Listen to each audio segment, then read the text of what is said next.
All right. What is artificial intelligence?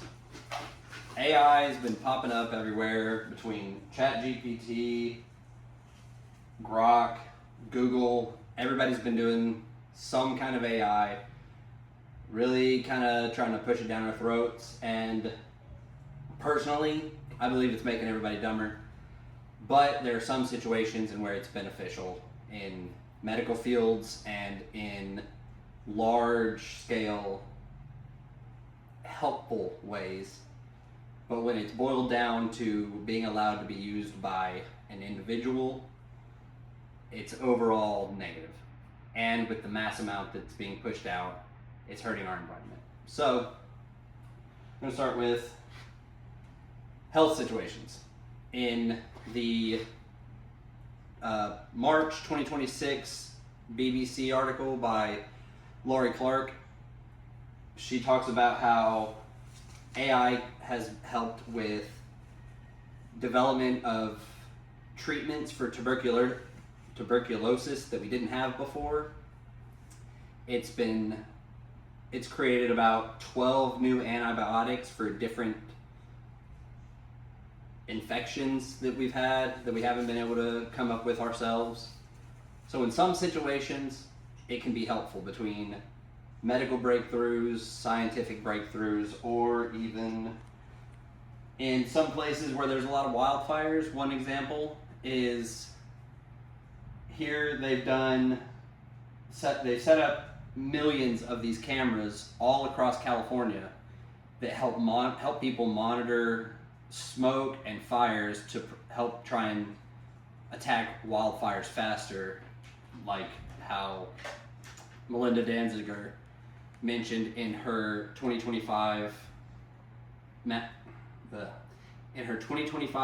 November article of the UC San Diego magazine.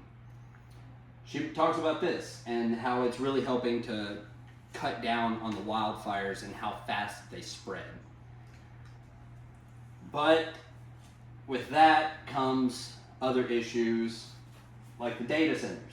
The data centers used to train AI have used in a year put out much more CO2 than any other leading issue in the world. Like, it's a significant amount. It should not be taken lightly. In Gabby Clark's May 2026 article in the Green Energy and Green Tech magazine, she talks about how local data centers are raising the average temperature by about 4 degrees in each city that they're in. And I don't know about you, but on a small scale, that might not seem like a lot. 4 degrees here might not seem crazy, but globally, even just across the country, is a massive amount. When there have been plenty of environmental scientists that have talked about the rising temperatures of the planet. Raising it by another 4 degrees faster than anything has risen it before is insane.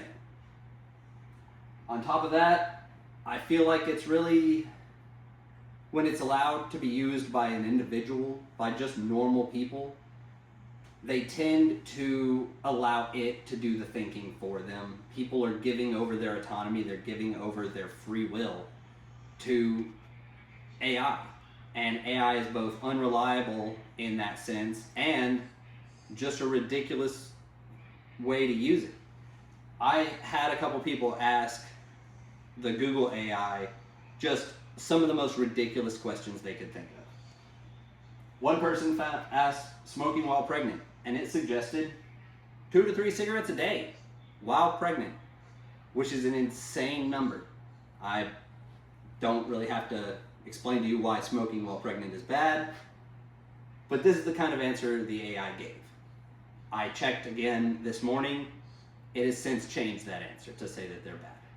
But a week ago, this was the answer it gave. On top of that, there's other dumb questions.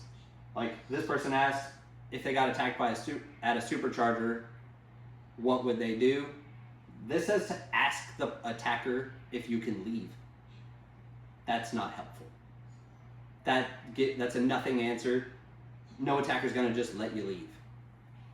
So people have been asking, I've seen articles of people talking about what people have been asking these different AIs, everything from what you should have at a Starbucks order to doing their homework for them. And it's getting ridiculous. All in all, we as individuals should not be using AI. We should not have access to it. It is not advanced enough to better our lives individually as it's being allowed to do or attempt to do. People are using it for the most ridiculous things and giving over their autonomy to it. But in some situations, like I mentioned in the beginning, it can be helpful. Between medical breakthroughs and scientific breakthroughs, it is doing, in a large scale, good things. In a small scale, personally, nobody should be allowed to use it that is an individual.